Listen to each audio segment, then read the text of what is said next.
Halo, Assalamualaikum warahmatullahi wabarakatuh. Kali ini kita ada di mata kuliah Data Mining dan ini adalah pertemuan terakhir. Jadi kita akan membahas materi terakhir di perkuliahan ini, yaitu materi evaluasi model. Apa sih evaluasi model? Evaluasi model ini adalah proses yang bertujuan untuk menilai seberapa bagus sih model yang sudah kita bangun. Jadi kita akan melihat apakah model kita ini sudah cukup baik atau cukup akurat, atau model kita sudah dapat diandalkan untuk prediksi atau pengambilan keputusan. Tentu ini menjadi sangat krusial dalam tahap analisis data ya di mana goals kita terakhir adalah untuk mengevaluasi model. Tentu kalau model kita masih belum baik, maka kita bisa mundur ke step belakang dari analisis, kita bisa lihat lagi dari tahap data, kemudian tahap praanalisis dan analisisnya. Tapi jika dirasa model sudah cukup baik, ya kita sudah bisa mendapatkan hasil dan dapat menerapkan model tersebut. Ini ada beberapa metode evaluasi model yang bisa kita lakukan saat pembangunan model. Jadi yang pertama, ini ada train test split. Ini adalah proses evaluasi model yang saya rasa sudah cukup sering kita lakukan, yaitu membagi data atas dua gugus, yaitu data training dan juga data testing. Dan yang kedua ini ada K-fold cross validation atau validasi silang yang akan kita bahas selanjutnya. Oke, pertama ini ada train test split. Ini adalah metode membagi data set menjadi dua bagian data. Ada data training, ya. Data training ini digunakan untuk kita membangun model. Jadi disebutnya data latih. Kita train datanya untuk menghasilkan satu model dan model ini kita terapkan biasanya pada data testing. Jadi ada dua data ya, data training dan juga data testing. Nah, pembagian ini untuk bertujuan untuk memastikan bahwa model yang diuji pada untuk memastikan bahwa model diuji pada data yang tidak digunakan selama pelatihan. Artinya, saat kita mempunyai data training di sini, data ini masuk, data awal yang kita punya eh, ini dipisah menjadi data training. Nah, dalam data training ini model dibentuk.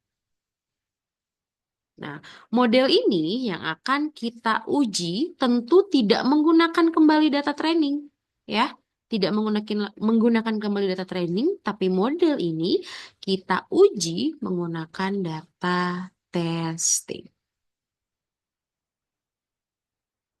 Nah, ini pengujian ini akan menghindari masalah overfitting. Apa sih overfitting?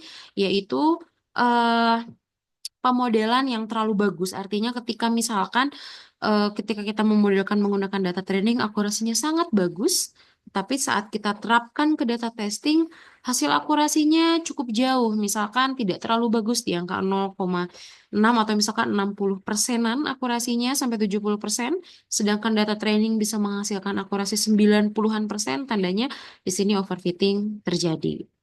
Nah, oke, ini adalah train and test split tadi. Jadi kita bagi datanya. Kemudian, nah prosesnya seperti apa? Jadi saat kita punya data set, ya di sini data. Nah, kita harus membuat rasionya dulu. Biasanya rasionya kalau enggak 80/20 ya, 3/7. Biasanya dua rasio itu yang sering kita gunakan. Setelah kita punya rasio data tadi, kita mau menggunakan rasio yang mana, kemudian kita akan bagi datanya di sini, ya. Datanya terbagi atas tadi data train dan juga data test. Nah, di sini data train ini akan kita latih menggunakan model di sini dibangun atas data training. Jadi kita bangun model menggunakan data training. Saat model prediktifnya terbentuk atau model klasifikasinya terbentuk, kita akan mengevaluasinya menggunakan data testing. Ya, dan setelah data testing kita lakukan evaluasi model. Jadi ini ya, ini adalah proses dari training and testing. Dan di sini ada dua jenis pembagian data. Yang pertama ini ada random. Ini adalah cara yang paling sering kita gunakan. Jadi ya dibaginya secara random saja mengikuti rasio. Tetapi ada yang namanya stratified split. Stratified split ini apa sih? Sesuai namanya strata. Jadi kita melihat proporsi dari data. Biasanya ini digunakan pada saat datanya tidak seimbang. Misalkan kita punya klasifikasi biner, ada kelas 1 dan kelas 2 atau kelas iya dan tidak gitu ya. Nah, misalkan kita punya 1000 sampel di sini. 900-nya ini kelas 1 dan 100 datanya ini kelas 2. Artinya kita punya data 9:1 which is ini imbalance ya. Kalau balance berapa ya 5:5 ataupun 4:6 itu masih kita kategorikan balance. Tapi lebih dari itu misalkan 3:7, 8:2 itu sudah menjadi kategori imbalance. Nah, stratified-nya di mana? Kita, oke, ini saya hapus dulu. Oke, di sini kita akan buat misalkan rasio data kita adalah rasio 80:20. Nah, data 80 dan 20% ini harus 90:1.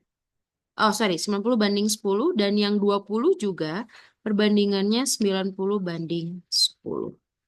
Karena kelas imbalance tadi, jika kita dilakukan random split, eh, ini memungkinkan bahwa biasanya beresiko di kelas yang kecil. Misalkan di 20% ini bisa jadi dia hanya berisi data yang 90% tadi. Yang 10%-nya ini nggak masuk ke bagian testing ini. Nah, ini akan menghasilkan nanti error tentu dalam model ataupun bias ya, karena mungkin kelas yang 90-nya ini akan menjadi dominan dibanding kelas yang 10%. Dan tentu jadi ini harus dilakukan penanganan yang sedikit berbeda dibanding random. Tetapi biasanya pada analisis klasifikasi penanganannya ini sebelum sih, biasanya ada yang lebih advance, kita bisa melakukan resampling. Jadi kalau kita punya kelas yang tidak seimbang, lakukan resampling supaya kelasnya lebih seimbang, baru kita lakukan random split gitu ya. Tapi kalaupun mau dipertahankan data aslinya, ya kita bisa melakukan stratified split yang sudah dicontohkan barusan. Nah, pentingnya pembagian yang tepat, kenapa? Karena jika datanya kecil, ya, di sini biasanya dilakukannya 90:10 atau 80:20 agar data trainingnya ini tidak terlalu sedikit. Artinya modelnya ini dibentuk dari data yang cukup banyak gitu ya. Tapi tetap sesedikitnya data yang minimal kita perlu data di atas 30 saya rasa. Karena kalau datanya terlalu sedikit tentu testingnya menjadi akan semakin sedikit dan ini akan mempengaruhi akurasinya nanti. Kalau data setnya besar sudah nggak ada masalah, biasanya mau 80:20 atau 70:30, 60:40, bahkan mungkin ini dapat dilakukan selama memang data trainingnya bisa mencakup data yang besar. Ya, kalau datanya sudah di atas 500 atau 1000 ini sudah aman untuk dilakukan rasio yang mana aja gitu ya, 80:20 atau 70:30. Dan ada lagi tadi ketidakseimbangan kelas tadi, jadi memang ini bisa menimbulkan masalah, maka stratified split samplingnya ini menjadi hal yang lebih direkomendasikan untuk tetap menjaga bahwa kehadiran si kelas yang sedikitnya tadi tetap exist gitu ya, tetap ada. Oke, tadi kita berbicara mengenai training and testing. Nah, sekarang kita berbicara mengenai K-fold cross validation. Ini berbeda dengan yang sebelumnya. Jadi ketika kita punya data training, dalam data training ini kita bisa masukkan cross validasi. Nah, ini metode evaluasi yang seperti apa sih? Jadi kita bagi atas fold ya, beberapa fold ini sebanyak berapa? Sebanyak biasanya 5 atau 10. Dan ini kita akan gunakan satu voltnya nanti untuk testing and K-1 voltnya untuk pelatihan. Ini saya jelaskan. Nah, ini ya. Jadi pertama sekali kita akan tentukan kita mau 5 atau 10 volt ya. Misalkan sekarang saya mau ngambil 5 volt cross validation. Artinya data kita, kalau kita buat data kita seperti papan seperti ini, maka data kita akan terbagi atas 5, 1, 2, 3, 4, 5. Sorry, ini mungkin kurang seimbang yang saya gambarkan, tapi seharusnya 5 data tadi adalah 5 data yang seimbang. Kemudian model dilatih, ya, trainingnya ini pada sebesar K-1. Jadi kalau kita punya 5, artinya 4 di sini masuk ke dalam fold training atau pelatihan. Dan 1 volt tadi masuk ke dalam fold testing. Dan ini akan diulang sebanyak kali. Jadi kalau saya punya 5 volt akan diulang sebanyak 5 times atau 5 kali. Dan evaluasinya nanti biasanya menggunakan nilai akurasi atau F1 score yang nanti akan dijelaskan di bagian terakhir dari materi hari ini. Nah, di sini ilustrasi, tapi saya akan langsung ke gambar. Nah, jadi di sini kita punya 5 fold cross validation, di mana K-1-nya di sini sebanyak 4 akan menjadi trainingnya. Dan 1 di sini akan menjadi tes.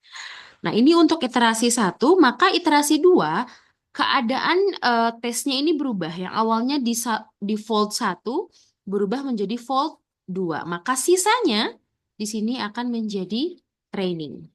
Kemudian iterasi 3 sama, ya, iterasi 4 sama, iterasi 5 sama. Tujuannya apa? Agar setiap fold itu eh, pernah dalam kondisi training maupun testing. Jadi fold 1 pernah jadi training sebanyak 4 kali, testing 1 kali, fold 2 juga sama. Kalau dalam 10 fold cross validation berarti iterasinya dilakukan sebanyak 10 kali. Ya. Nah ini jika kita masukkan ke dalam konsep training and testing data tadi, maka dalam training data kita membaginya menjadi beberapa fold yang kita mau. Di sini dicontohkan 5. Dalam cross validasi ini tujuannya adalah menemukan parameter terbaik untuk membentuk model. Nanti model ini akan dievaluasi menggunakan testing data. Jadi tadi ya, kita pisahkan datanya ke dalam training and testing, dan dalam data training ini kita buat lagi yang namanya cross validasi. Jadi ini tadi evaluasi model yang bisa kita lakukan saat membangun model. Oke, kita lanjutkan selanjutnya. Ini adalah metrik pengukuran kinerja. Jadi, metrik ini digunakan untuk mengukur kinerja, ya, seperti evaluasi juga. Jadi, memberikan gambaran yang jelas tentang seberapa baik model dalam melakukan tugas yang diberikan. Kita bisa membangun model biasanya klasifikasi, regresi, atau model yang lainnya. Nah, pertama ini yang paling sering kita lakukan ini adalah confusion matrix, ya. Ada juga nanti EUC and ROC. Pertama kita masuk ke confusion matrix terlebih dahulu. Nah, di sini ada confusion matrix. Ini adalah bentuk visual di mana kita akan buat rangkuman jadi hasil prediksi dari model klasifikasi. Nah, nanti metrik yang dihitungnya ada akurasi, presisi, recall, F1 score. Sekarang kita masuk ke confusion matrix. Nah, ini tabel ini adalah confusion matrix. Jadi ini adalah tabel di mana aktual ini dipetakan terhadap prediksi. Sebagai contoh, kita punya 2 kelas. Ada biner ya, ada positif dan negatif. Jadi di sini true positif artinya ketika kita punya data positif dan diprediksi positif juga maka menjadi true positif. Tapi ketika kita punya data positif dan diprediksi negatif maka menjadi false negatif. Nah, sekarang kita punya data yang negatif nih. Kalau datanya negatif dan diprediksinya pun negatif, Ini tepat kan berarti? Nah, namanya true negatif. Kalau kita punya data yang negatif, tetapi diprediksinya malah jadi positif, maka menjadi false positif. Ya, jadi kita punya true positif, true negatif, false, false positif, and false negatif. Kemudian, bagaimana kita mengukur tadi beberapa metrik? Yang pertama, biasanya ini dilakukan akurasi. Akurasi ini yang paling sering digunakan karena akurasi ini mengukur seberapa besar atau persentase prediksi. Ya, jadi seberapa baik model untuk memprediksi gitu ya, kita menggunakan nilai akurasi. Akurasi didapatkan dari apa? Keseluruhan yang diprediksi benar dibagi data total. Nah, kita punya diprediksi benar berarti true positif ditambah true negatif dibagi keseluruhan data, maka ini akan menghasilkan nilai akurasi. Selanjutnya ada presisi. Jadi kalau presisi, seberapa banyak prediksi positif yang benar dari semua prediksi yang dianggap positif oleh model. Prediksi yang dianggap positif ini berarti dia adalah true positif dan false positif karena ada di prediksinya di sini. Prediksi positif. Ini presisi berarti seberapa banyak prediksi positif yang benar. Prediksi positif yang benar, maka ini adalah true positif dibagi semua prediksi yang dianggap positif. Jadi ada true positif ditambah dengan false positif. Nah, ini adalah presisi. Selanjutnya kita punya recall atau sensitivity. Jadi sensitivity ini bertujuan untuk mengukur prediksi positifnya. Jadi kita fokus ke prediksi positif. Mungkin nanti positif negatif ini disesuaikan dengan kasus yang sedang ditangani. Kalau kasusnya binernya misalkan iya tidak, berarti sensitif itu biasanya ke iya gitu ya. Kalau specificity ke tidak. Atau mungkin nanti ada hidup mati gitu ya, atau terprediksi nilainya unggul dan rendah gitu ya. Jadi tergantung nanti kelasnya seperti apa. Cuma sebagai contoh ini adalah prediksi positif dan prediksi negatif. Nah, sekarang recall atau sensitivity ini mengukur seberapa banyak prediksi positif yang benar dari seluruh sampel yang benar-benar positif. Sekarang kalau prediksi positif, tentu yang benar ini adalah true positif ya. Kemudian dari seluruh sampel yang benar-benar positif. Yang benar-benar positif berarti true positif tadi. Kemudian positif yang dianggap negatif. Berarti positif yang dianggap negatif adalah false negatif. Karena sebetulnya ini harusnya positif ya. Maka ini ditambah false negatif. Ini adalah sensitivity. Selanjutnya ada specificity. Kalau tadi kita membahas yang positif, nah sekarang kita banyaknya prediksi negatif dibagi dari sampel yang benar-benar negatif. Maka prediksi negatif kita akan punya true negatif dibagi true negatif ditambah mana yang eh, dia itu negatif cuma terbacanya positif. Berarti false positif di sini ya. Maka dia ditambah false positif. Nah, ini adalah definisi dari atau cara mencari nilai specificity. Nah, sekarang perhitungan F1 score ini digunakan untuk menyeimbangkan antara nilai presisi dan recall. Biasanya ketika datasetnya tidak seimbang digunakan metrik yaitu F1 score. Jadi dua kali dari nilai presisi dikali recall dibagi presisi ditambah recall. Nah, ini adalah nilai F1 score. Selanjutnya ada AUC. Ini biasanya menggunakan kurva. AUC ini adalah area under the curve, ya. Di sini metrik menggambarkan kemampuan model ini untuk membedakan kelas positif dan negatif. Nah, di sini nilainya antara 0 dan 1. Jadi semakin nilainya mendekati 1, maka modelnya semakin good, ya, semakin baik.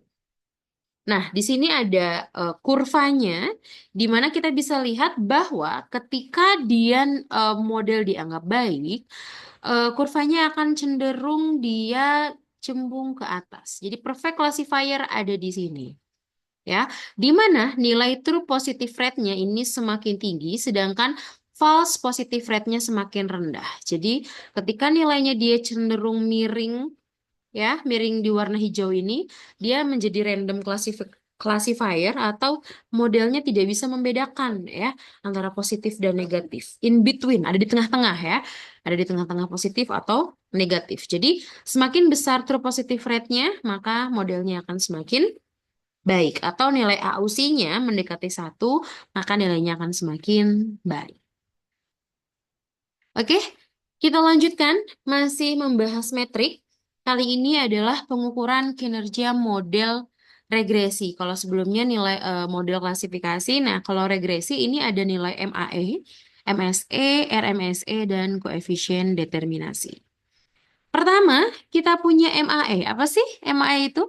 MAE adalah mean absolute error. Dari kata-katanya mean, rata-rata yang diabsolutkan. Jadi nilai error yang dirata-ratakan ya, yang nilainya itu nilai absolute error. Jadi absolute error yang dirata-ratakan, mengukur rata-rata dari perbedaan absolut antara nilai yang diprediksi dengan nilai yang sebenarnya. Jadi ini adalah nilai sebenarnya ya dibagi nilai rata-ratanya, diabsolutkan, kemudian dirata-ratakan.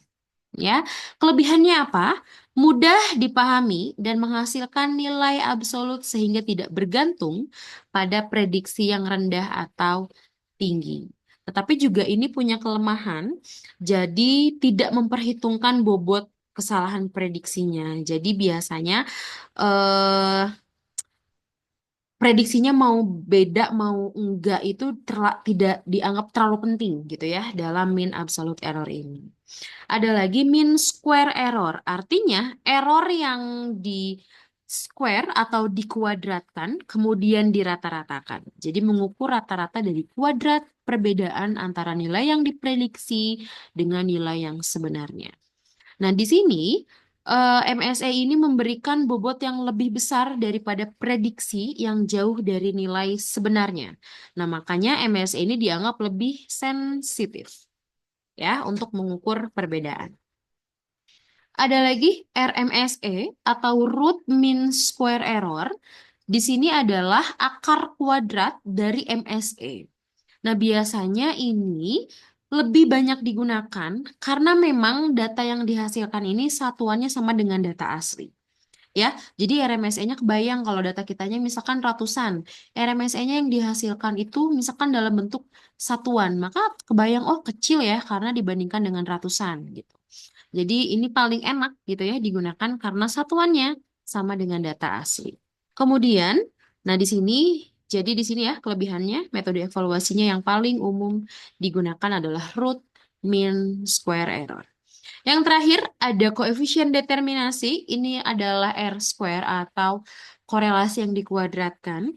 Nah, biasanya ini untuk mengukur proporsi variabilitas. Jadi semakin mendekati angka 1 atau 100%, maka model dianggap semakin baik. Misalkan R square-nya 75%. Artinya data pada X itu mampu eh, me- merepresentasikan variabilitasnya sebanyak 75%, sedangkan 25%-nya dijelaskan oleh hal lain yang tidak dapat dijelaskan pada model. Jadi semakin besar nilainya mendekati 1 atau mendekati 100%, model dianggap semakin baik. Nah, oke.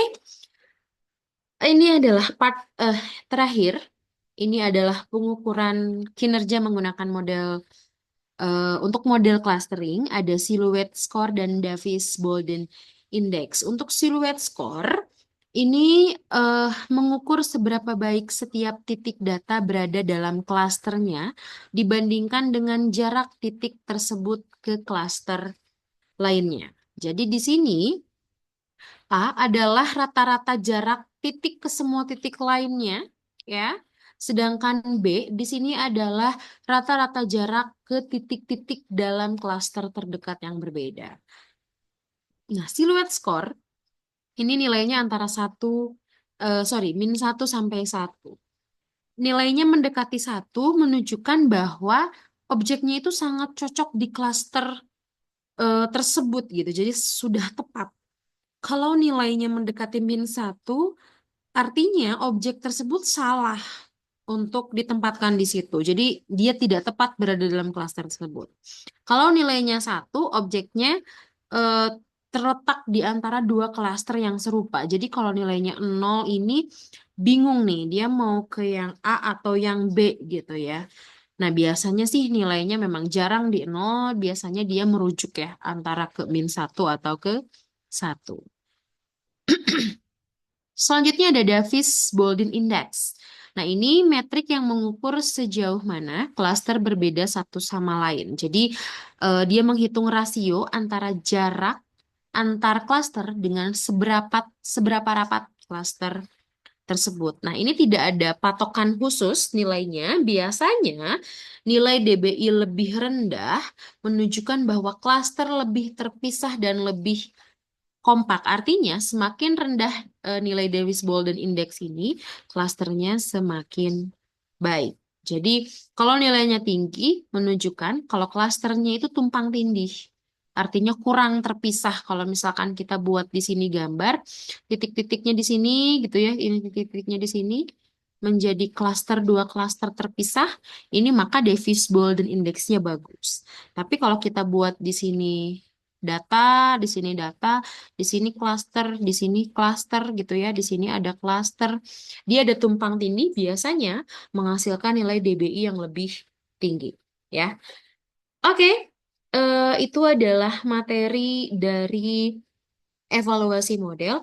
Untuk apa yang seharusnya dikerjakan, langkah selanjutnya silakan masuk ke kuliah masing-masing. Terima kasih banyak. Assalamualaikum warahmatullahi wabarakatuh.